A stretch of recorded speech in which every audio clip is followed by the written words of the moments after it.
All right, folks, welcome back to Transitions with Ramzi and Claudia, where we cut through the noise on business sales in Georgia. I'm Ramzi with VR Business Sales Atlanta, and Claudia is here with me as always. Hey everyone, and yeah, today let's talk myths. This one comes up in almost every first seller meeting. Thinking business valuation works like appraising a house. If you've got two similar houses next door, same square footage, you expect a pretty tight price range, right? But with businesses, that idea falls apart fast. Absolutely. Every week we see owners blindsided when they get two wildly different valuations, sometimes $1 million apart, literally. And there's this belief, it's understandable, that numbers are numbers, but business value isn't stamped on a deed somewhere. No, and the gap comes down to how brokers actually do it, what math they pick, what assumptions they build in, and most importantly, who the valuation is for. I mean, a number meant to win over a seller is very different from a bank ready report.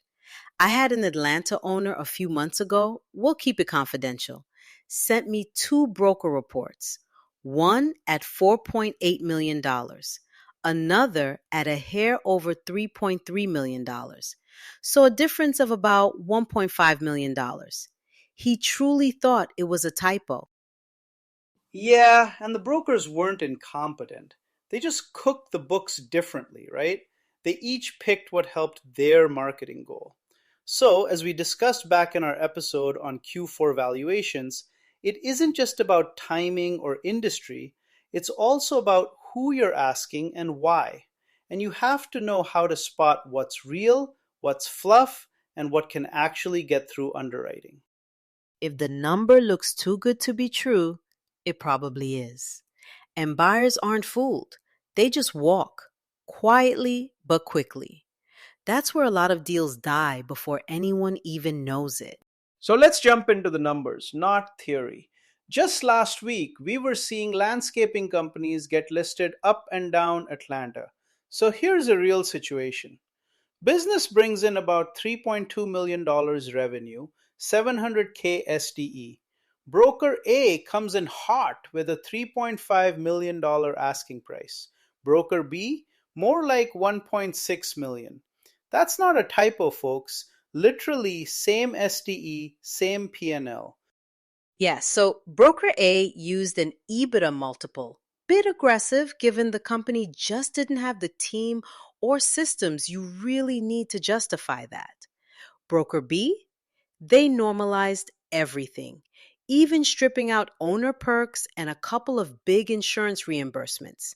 This dropped SDE to 560K. Also, broker A totally ignored the fact that two customers made up what? Almost half the sales? Exactly. So broker B takes that risk into account, adjusts the price down. Then there's the comps. Broker A goes national, pulling from markets like Dallas and Tampa where multiples run higher. Broker B uses nothing but local Atlanta comps, which are lower because lending climate here is just different right now. And owners, they see that $3.5 million and get fixated. They think that's what I'm worth. But anyone actually putting money on the table, a buyer, sure, but especially a lender, will only underwrite to the lower reality based number. That deal goes nowhere unless everyone resets expectations. Reminds me of that home services case. Do you want to walk through that one? For sure. So, a home service business, about $2.8 million in revenue, 600K STE, listed just over 1.3 millions. Pretty normal on paper, but when you dig, owner's STE includes about 130K he never actually paid himself, just worked three jobs and called it profit. That's phantom money. Once you recast, put in real salaries for all those hats the owner wears, account for hiring techs and staff, cut in admin, even correct for some deferred maintenance, the STE plummets like 395K. The business loses almost 700K in value overnight just because the real economics come out. And this isn't rare. Most owners, until they've sold or almost sold, don't realize that brokers can stack fake ad backs. Banks see right through them. Kind of connects to what we were saying in our episode on emotional timing and deal readiness. If you fall in love with your biggest number, you can end up caught flat footed because the institutions with the checkbook, they've got a whole different rule book. So, what actually matters to get a deal closed in Georgia? It's not flashy SDE, it's SBA approval. Lenders want one thing: confidence in the ability to service debt. If you don't hit a 1.25 debt service coverage ratio, no matter how shiny the broker package, nothing else will matter. Right. And that's why inflated numbers wasted everyone's time. If a bank underwrites at $1.1 million, not $2.3 million, that's the practical ceiling. We actually just saw a Georgia HVAC deal, same buyer, same business, two valuations. The aggressive one counted projections, future contracts, all these optimistic growth targets. The other focused on conservative, historical performance with cautious normalization. Guess which one survived? The conservative one, every single time. That's the one that got the closing. The other number, honestly, buyers and lenders acted like it didn't exist, except maybe as a warning sign. And deals die for the same reasons over and over: using the wrong metric, pumping up one time ad backs, ignoring customer concentration, or assuming the owner's role doesn't matter. Add sloppy books and using national data when local multiples are lower, and it's a recipe for disappointment.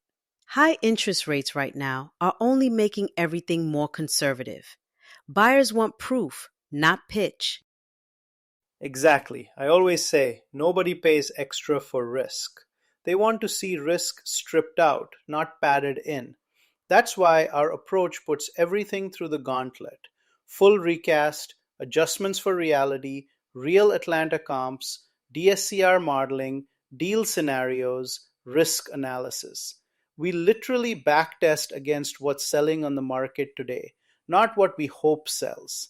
If it can survive underwriting scrutiny from banks here in July 2024 Georgia, that's a valuation you can actually close at. Look, the short answer here is not every valuation is made to last or even designed to. There are marketing numbers, there's educated guessing, and then there's a tight, defensible, bank vetted figure built off actual local comps. That's what you want. Everything else is just paper. And if you're thinking about going to market, talk to someone who's built valuations that survive real world tests. Don't buy the dream, demand the number that closes deals, period. We'll wrap there for this week. If you've been handed a big valuation and want to know what it really means, reach out and make sure to follow us for the next episode. We'll keep cutting through the hype and help you prep for a real world exit. Thanks, Ramzi. Thanks, Claudia. Goodbye, everyone. Until next time.